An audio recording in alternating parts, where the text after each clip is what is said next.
හරිද? කියපම් බලමු. චෙක්කන් චෙක්කොන්ඩු. චෙක්කන් කියපම් ඉස්සෙල්ලා මම කියන්නේ ඉරිද දිශාවෙන් තම්බි එංගේ තම්බි සාප්ප මොනා අන්න එහෙම මොනාරි කියපන් සාප්පිට සාප්පිට අර පෙරියාට අලි සාප්පිට ගන්න සාප්පිට පාද අඩේ මොනාරි සමහරවිට එමන් සෙට් බං පැට්ටිය බලන්න බලමු මේම කෙලින් ඉඳ අන්න එහෙම ඉන්න ඕනේ මේකප් එක දාන්න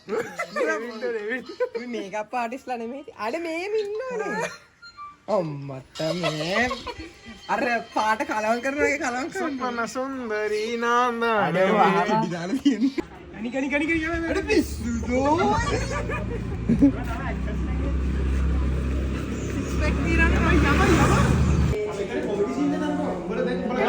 කලාකාරයන් පැනලා අපිට තමයි ඉන්නේ guys මේක තමයි අපේ YouTube channel එක BUB